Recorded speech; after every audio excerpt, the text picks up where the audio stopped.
Paraná bate recorde na produção de feijão, mas queda no preço desanima produtores. Mais de 230 milhões são investidos em maternidades no Paraná. Com o recurso, Estado busca construir e ampliar dezenas de unidades. Rio Grande do Sul divulga a programação da Expo Inter 2025. Feira vai ocorrer de 30 de agosto a 7 de setembro em Esteio. Capital catarinense tem sessões gratuitas de cinema. Filmes infantis divertem pais e crianças durante férias escolares.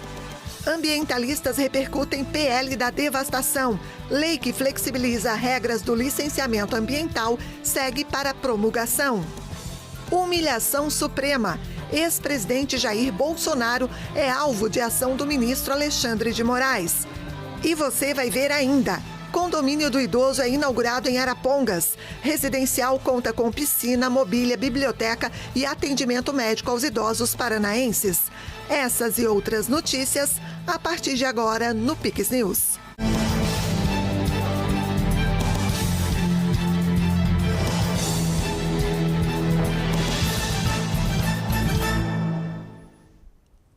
Olá, sejam todos bem-vindos ao Pix News desta sexta-feira, 18 de julho.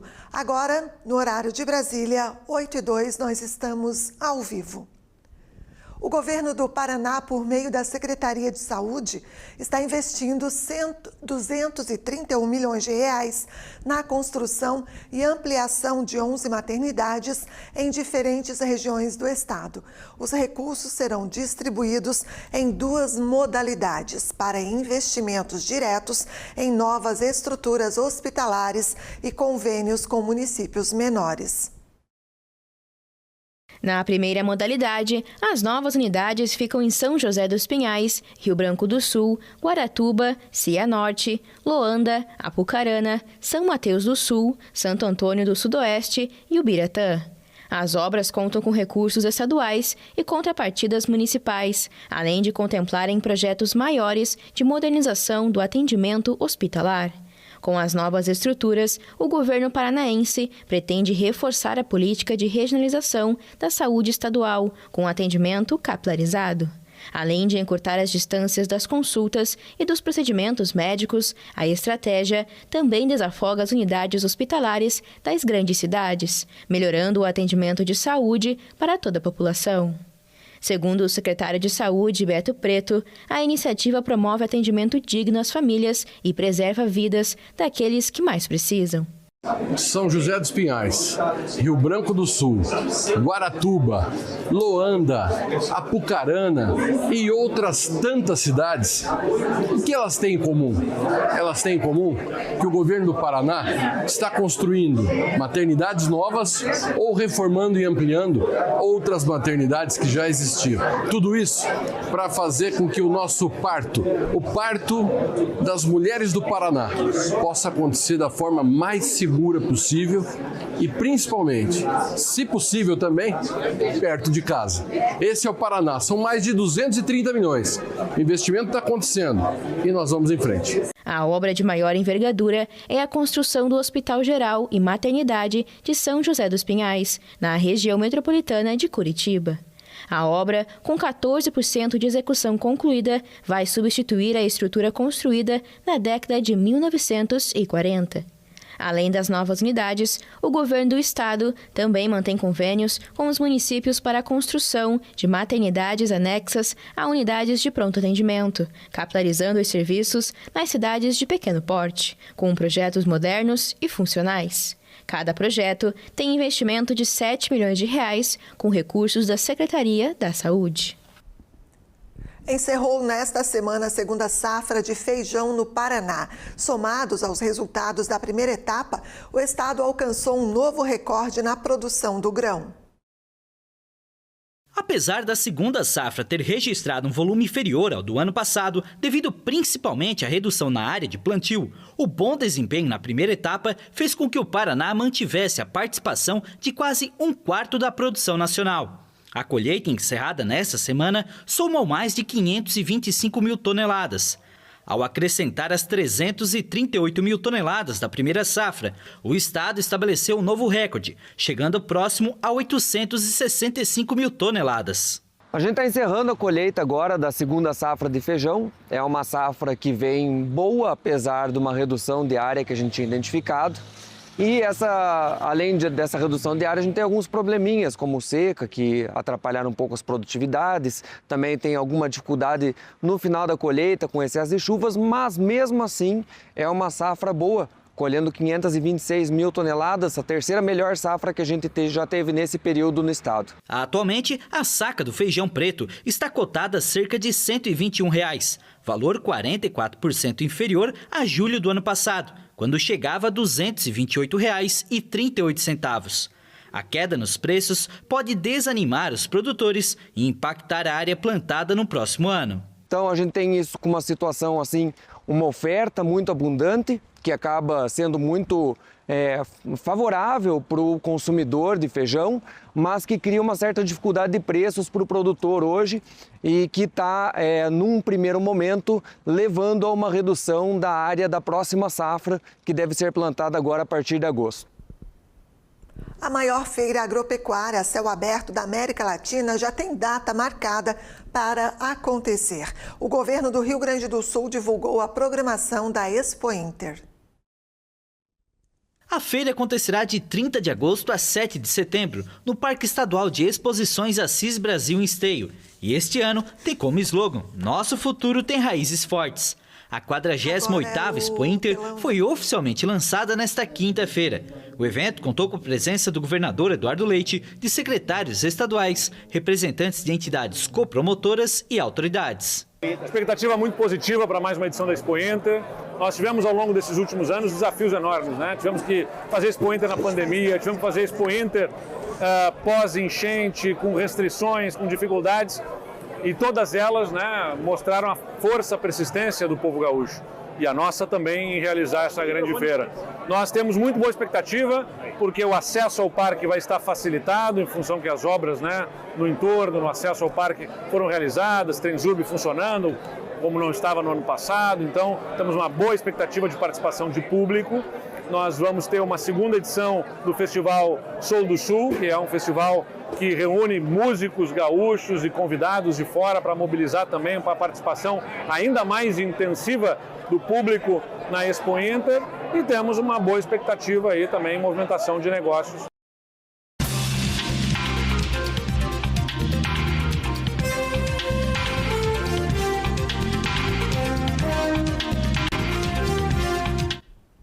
Ambientalistas repercutiram negativamente a aprovação pelo Congresso do projeto que flexibiliza as regras do licenciamento ambiental.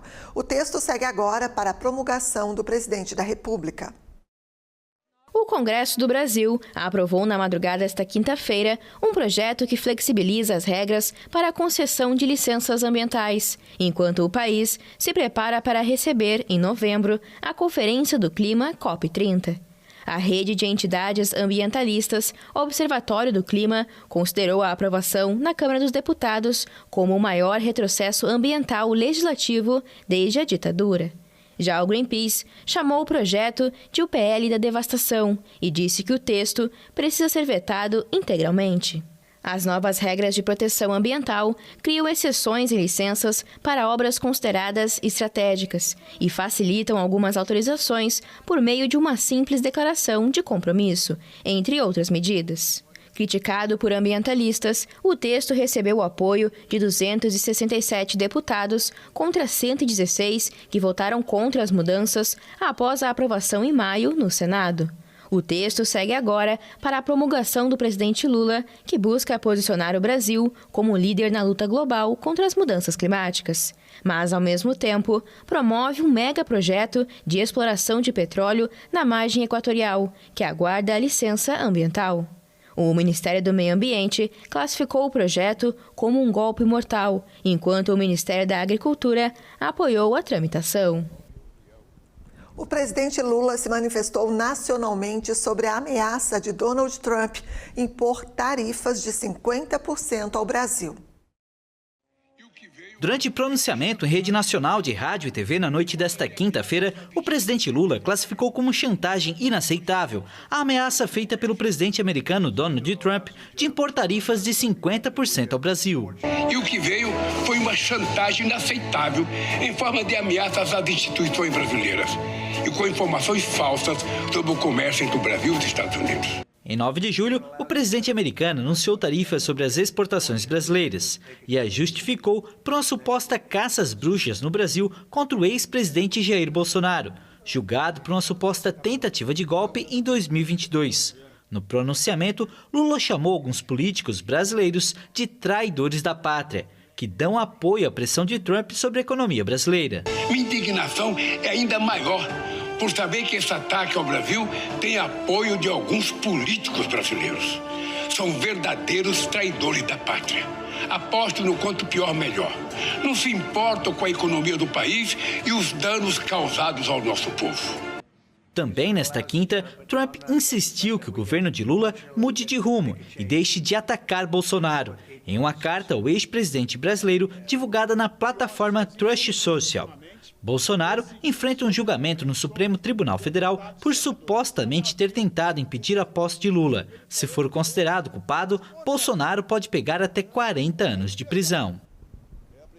E o ex-presidente Jair Bolsonaro criticou nesta sexta a ordem do Supremo Tribunal Federal para usar um dispositivo de monitoramento eletrônico enquanto aguarda o veredito do julgamento, chamando a tornozeleira de humilhação suprema. O ex-presidente Jair Bolsonaro acatou a ordem da Justiça nesta sexta-feira e teve instalada uma tornozeleira eletrônica na Secretaria de Estado de Administração Penitenciária em Brasília. Na saída, o líder da direita criticou a medida. Restrito a Brasília, com tornozeleira, fizeram a busca e apreensão em casa, pegaram R$7 mil e aproximadamente $14 mil, tudo devidamente aí com origem. Então, no momento, é um novo inquérito. Estou também dentro dele. O ministro do Supremo Tribunal Federal, Alexandre de Moraes, acusou o ex-presidente e o filho Eduardo de terem incitado atos hostis contra o Brasil. O novo desdobramento do caso ocorre em um momento de crise diplomática entre Brasília e Washington. A suspeita é um exagero. Poxa, eu sou ex-presidente da República, tenho 70 anos de idade. Suprema humilhação. Presidente, o senhor acha que é a quarta busca e apreensão, né, em cima de mim. Além da tornozeleira eletrônica para controlar a localização, Bolsonaro deverá permanecer em recolhimento domiciliar de segunda a sexta-feira, entre as 7 da noite e as 6 horas da manhã, assim como nos finais de semana e feriados. Também não poderá manter contatos com embaixadores ou autoridades estrangeiras. De acordo com a decisão, o ex-presidente também não pode acessar as redes sociais ou se comunicar com o filho Eduardo. Uma sexta-feira movimentada na política e na justiça, com essa mais nova investida do STF contra Jair Bolsonaro. E o jornalista Tiago Pereira chega para comentar o assunto. Tiago, com essa decisão, pode aumentar ainda mais, né? Pode ficar ainda mais turbulenta essa relação entre Brasil e Estados Unidos. Boa noite para você. Pode sim, pode aumentar, inclusive agora com sanções além das comerciais, também sanções militares, como apontam especialistas que falaram hoje aos diversos veículos de imprensa nacional, em especial a CNN. Boa noite a você, André, e a toda a nossa audiência qualificada aqui da Pix TV. Olha, uma perseguição em alta escala sem precedentes no país. Um dia após Trump enviar uma carta a Bolsonaro, deixando claro o descontentamento do republicano sobre as condutas antidemocracia no Brasil, Bolsonaro vira alvo numa espécie de vingança. Sim, o próprio Alexandre de Moraes colocou isso nas linhas que ele escreveu nesse mandado desta sexta-feira.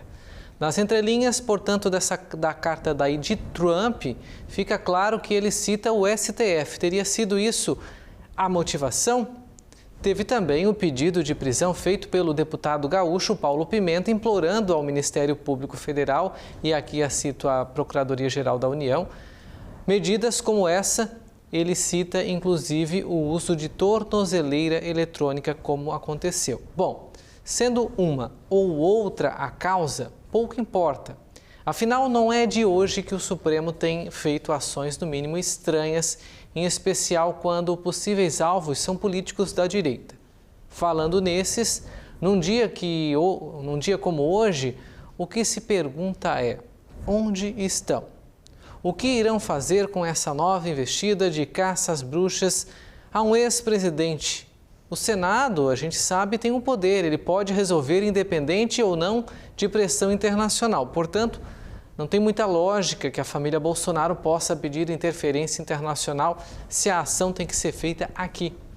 Bolsonaro elegeu em 2022 o maior número de senadores e esses podem utilizar os já falados há muito tempo, os freios e contrapesos previstos na nossa Constituição e frear as investidas monocráticas de Alexandre de Moraes. Aliás, hoje ele foi além, pois após o início do cumprimento dos mandatos, ele jogou para a primeira turma, composta por mais 4 ministros, a análise da decisão aprovada já por maioria. Primeiro ele enviou sozinho, depois ele recuou, vão achar que eu sou um ditador. E aí jogou para a primeira turma, para mais 4 ministros votarem e já tem a maioria, eles têm até segunda-feira para votar, mas a maioria já definiu, portanto a decisão foi concedida aí a manutenção de todas as medidas impostas hoje.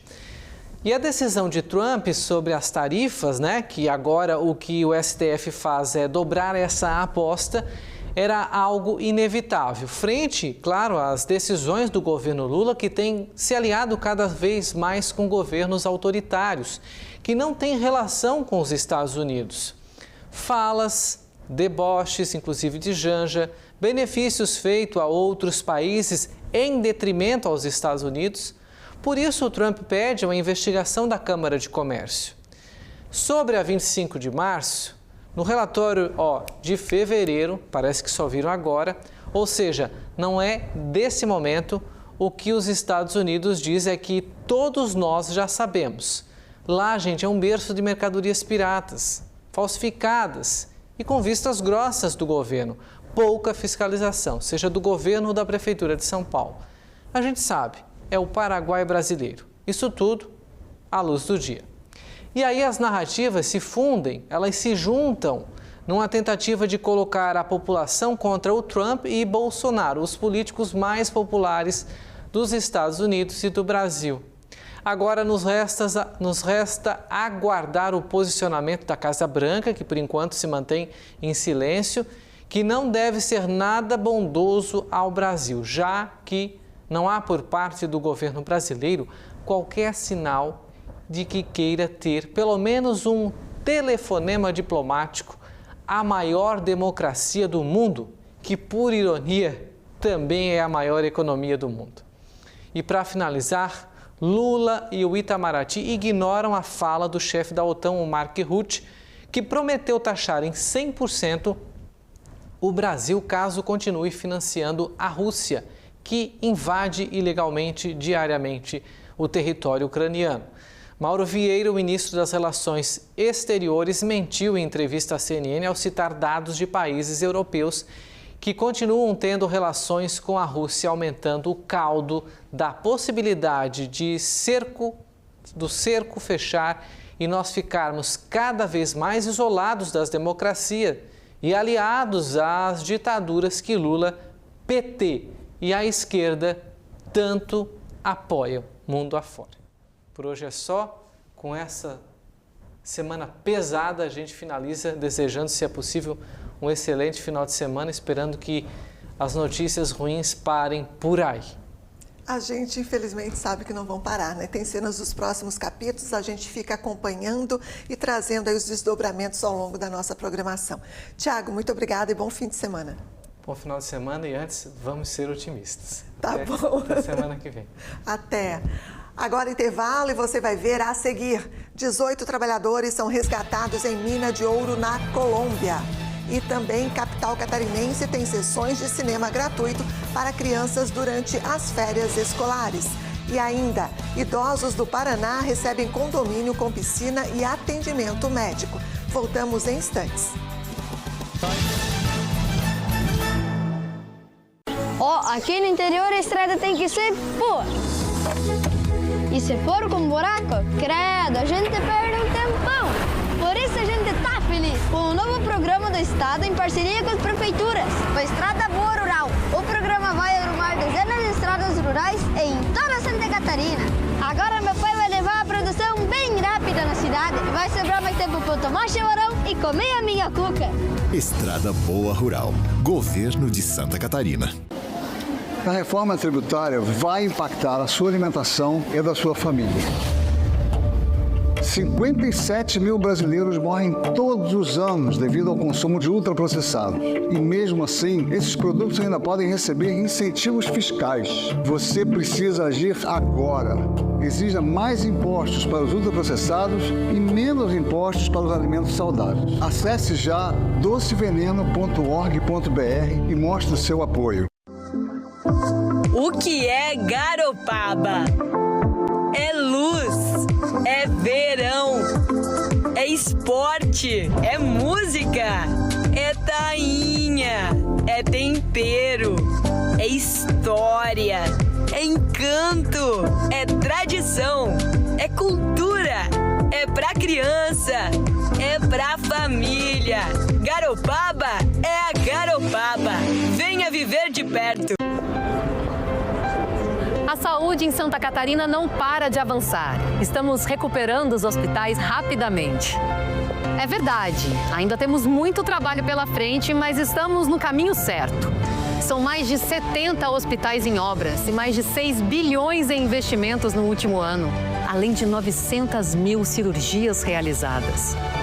O bem-estar dos catarinenses é o nosso compromisso. Governo de Santa Catarina. Estamos de volta com o Pix News, agora 8h23. 18 trabalhadores que ficaram presos em uma mina de ouro na Colômbia foram resgatados com vida nesta sexta. As autoridades informaram que todos estão em boas condições de saúde. O acidente aconteceu na cidade de Remédios, no departamento de Antioquia. A Agência Nacional de Mineração informou na rede social X, após a operação de resgate de emergência de 12 horas, que todos estavam em boas condições de saúde. Os trabalhadores ficaram presos no subsolo por cerca de 18 horas, devido a uma falha no equipamento. O prefeito de Remédios afirmou em uma mensagem enviada ao governo que a mina aparentemente não tinha licença. A área ao redor de Remédios tem uma forte tradição de mineração. O ouro extraído na região é conhecido por, às vezes, financiar grupos armados como o Clã do Golfo, um cartel também envolvido no tráfico de cocaína. Acidentes em minas de carvão são comuns na Colômbia, principalmente na região central, onde ceifam dezenas de vidas todos os anos. O Papa Leão XIV e o primeiro-ministro de Israel, Benjamin Netanyahu, conversaram nesta sexta por telefone, um dia após um ataque israelense contra a única igreja católica na faixa de Gaza, que matou 3 pessoas e deixou vários feridos. O primeiro-ministro de Israel, Benjamin Netanyahu, ligou nesta sexta-feira para o Papa Leão XIV para conversar sobre o ataque da véspera contra a Igreja da Sagrada Família em Gaza. O episódio no único templo católico do território palestino deixou 3 mortos e vários feridos. Durante a conversa, o Santo Padre renovou o apelo por negociações com o objetivo de alcançar um cessar-fogo e acabar com a guerra. Leão XIV também expressou preocupação com a dramática situação humanitária da população do enclave. Netanyahu anunciou que Israel está investigando o incidente e que o país lamenta profundamente o atentado, que afirmou ter sido um erro. Ainda nesta sexta, os 2 mais altos dignatários cristãos em Jerusalém, o patriarca católico latino Per Batista Pizzaballa e o homólogo ortodoxo grego Teófilo III viajaram para a faixa de Gaza. Os religiosos qualificaram a rara visita como um forte testemunho de solidariedade à unidade da igreja após o ataque ao templo e mais de 21 meses de guerra entre Israel e o movimento islamita Hamas.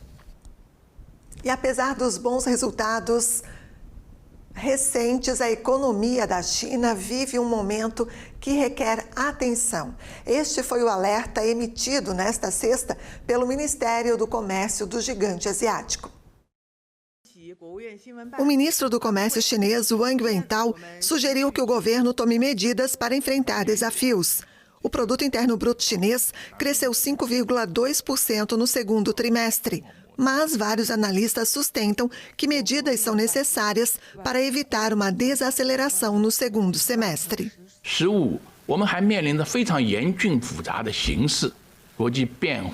Ainda enfrentamos uma situação muito séria e complexa.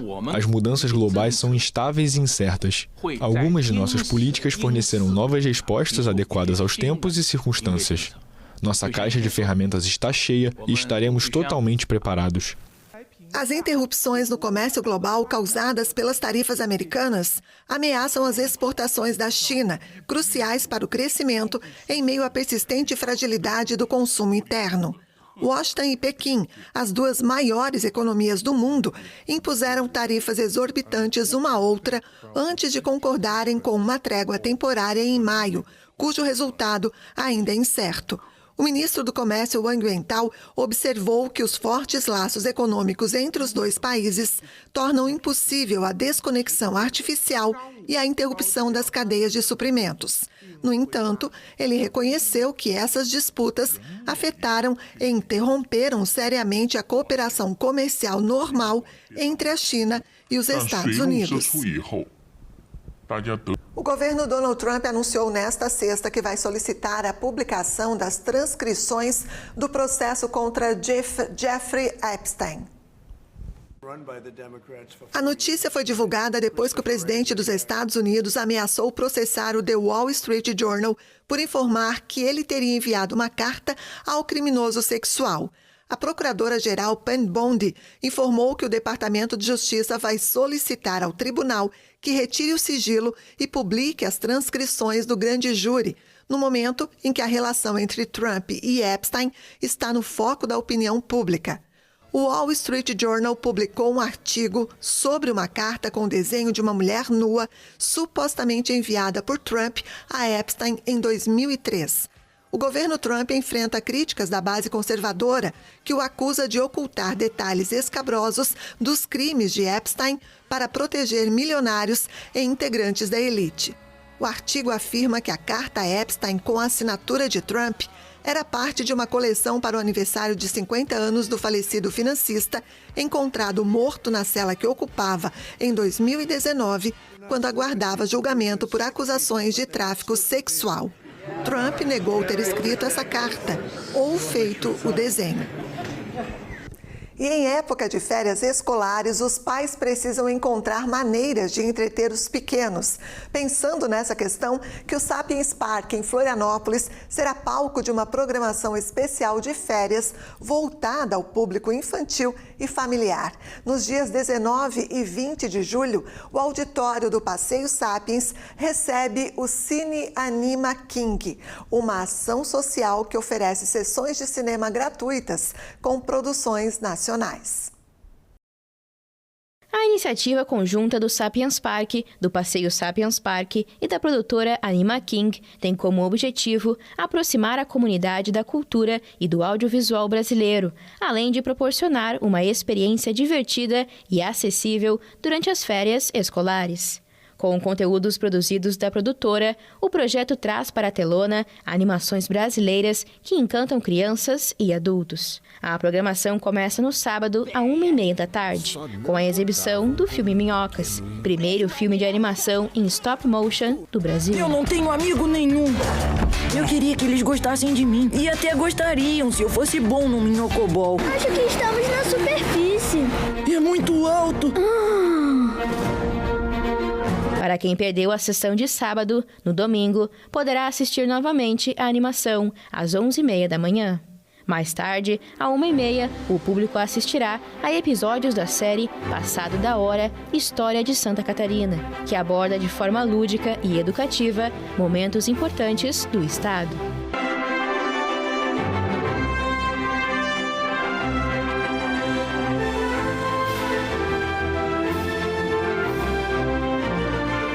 Já na sexta-feira, está prevista, na parte da tarde, a exibição do Anima Criança, Lendas Brasileiras. O conteúdo é um grande sucesso, com mais de 100 milhões de visualizações no YouTube.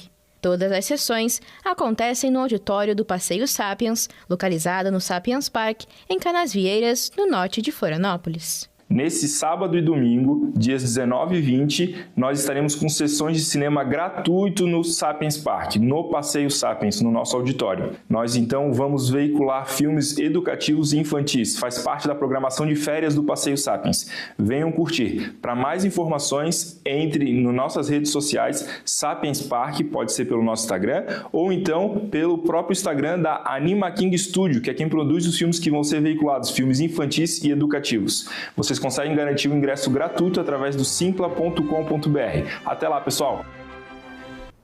O condomínio do idoso de Arapongas, no norte paranaense, foi inaugurado nesta quinta-feira. O residencial Cidade Jardim conta com investimento de R$6 milhões e é a primeira unidade dentro do programa Viver Mais a ser entregue e mobiliada. O condomínio do idoso de Arapongas conta com 40 casas construídas com um pouco mais de 43 metros quadrados cada. Um centro de convivência com praça, biblioteca, ambulatório para atendimento médico básico, academia ao ar livre, horta comunitária, salão de festas, quiosques para jogos e piscina aquecida para aulas de hidroginástica. Além disso, as residências estão com todos os cômodos mobiliados, com sofá, rack, pia de cozinha, armários aéreos, mesa e cadeiras, geladeira, fogão, guarda-roupa, cama com colchão e cabeceira. Os espaços também são adaptados para a terceira idade, com barras de acessibilidade nos banheiros. O Paraná foi, recentemente, reconhecido com um título de Estado Amigo do Idoso, devido à atuação do maior programa habitacional do país, voltado à terceira idade. E o Condomínio do Idoso é um desses programas onde a gente dá a oportunidade para esse idoso vir aqui morar num ambiente com outros idosos, então tem uma socialização, uma vida social entre esses idosos. Nós sabemos que a depressão hoje na terceira idade é muito grande devido muitas vezes desse idoso acabar morando sozinho, não ter mais convívio com a sociedade. Então esse ambiente aqui cria um ambiente mais sociável para esse idoso. E além disso, obviamente, a questão do custo, né? Ele paga uma taxa que é 10% da aposentadoria, onde ele vai poder morar, vai ter aqui médico toda semana, enfermeiro 2 vezes por semana, tem hidroginástica, salão de festa, horta comunitária. Então, quer dizer, é um projeto vencedor, que é um orgulho para nós hoje. A nossa população está envelhecendo. O Paraná, em 2027, terá mais idosos do que crianças e jovens. Então, é necessário fazer uma reflexão sobre o orçamento do Estado. Faremos mais creches ou centros de apoio ao idoso? Vamos investir mais em determinada área ou vamos trabalhar com mais prevenção na saúde? Esse é um dado, essa é uma realidade, e hoje essa entrega aqui em Arapongas, de um condomínio do idoso para garantir dignidade, garantir condições de vida melhores a pessoas que tanto ajudaram e contribuíram e por uma razão ou outra não realizaram o seu sonho da casa própria, ou muitas vezes a questão familiar ficou separada, apartada do filho. E esse lugar, o condomínio do idoso, vai ter essa possibilidade do encontro de diversos idosos, vão ter um lugar de convívio, uma casa digna e, sobretudo, um ato de respeito com quem tanto ajudou e contribuiu para desenvolver o Paraná. Os beneficiários que agora moram nesse espaço pagam um aluguel social equivalente a 15% de um salário mínimo por mês, cerca de R$ 227, com a opção de residirem no local pelo tempo que desejarem. Os valores arrecadados são reinvestidos na política habitacional do Estado, inclusive com a construção de novos empreendimentos.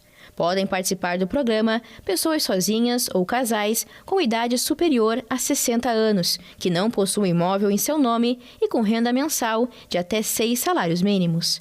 A Companhia de Habitação do Paraná, a Copar, vinculada à Secretaria de Estado das Cidades, é a responsável pela contratação das empresas via licitação para a execução das obras dos empreendimentos. As áreas são doadas pelos municípios ou adquiridas pela companhia. Já as prefeituras auxiliam com a gestão dos espaços e atendimento aos idosos. Então, dentro do programa Casa Fácil, a gente tem, né, essa modalidade de Viver Mais, que são os condomínios de idosos, né, que a gente está construindo pelo Paraná fora. Esse já é a 5ª unidade que nós estamos entregando, de um padrão diferente de moradia para as pessoas que já passaram dos 60 anos e que não conseguiram adquirir a casa própria. Então, dessa forma, são selecionados os idosos, eles moram aqui pagando uma espécie de aluguel social, são 15% do valor de um salário mínimo, e aqui, além de eles conviverem em comunidade, eles têm também atendimento de saúde, tem atendimento esportivo, tem práticas, né, que ajudam a eles tornarem os dias mais felizes, né, mais agradáveis, fazendo atividades de forma geral. Nós temos aqui piscina para hidroginástica, nós temos aqui a prefeitura participando com cursos, enfim, fazendo com que eles possam ter essa etapa da vida mais segura, mais tranquila e mais feliz. Eu moro tipo de favor, a casa é dos meus filhos. Então eu moro, cederam para mim morar ali. E o meu sonho era ter o meu cantinho, a minha casa. Eu sempre lutei para conseguir, até hoje eu não consegui, mas agora, graças a Deus, eu consegui. É um sonho porque eu sou de Araponga, 76 anos aqui dentro. Nunca peguei uma casa, sempre aluguel. E agora veio essa daqui, é uma graça de Deus. Né? Pelo menos não paga como faz outra, né? Faz um exercício ali, faz, né? Também não gosta de piscina, mas a gente vai ter atividade, né? Para nós é bom. Isso diz para nós, já idosos, que a sociedade de Araponga não esqueceu de nós. Isso é muito bom e é muito gratificante. Que sirva de exemplo às outras cidades. Não abandonem seus idosos. Isso aqui é uma gratificação para nós. Além do condomínio do idoso de Arapongas, outras 4 unidades, de um total de 32 planejadas, já foram entregues, localizadas em Jaguariaíva, Prudentópolis, Foz do Iguaçu e Cornélio Procópio. Há também outras unidades em construção, licitação ou fase de projeto em outras cidades do estado. E o Pix News fica por aqui. Nossas reportagens e a íntegra da edição você pode rever no Pix News HD. Curta e compartilhe os nossos conteúdos. Mais notícias no site pixtv.com.br. Fique agora com o CinePix e a gente se encontra na terça-feira. Até lá, tenha um excelente fim de semana. Aproveite com responsabilidade. Pix TV, conectando você ao melhor conteúdo todo dia.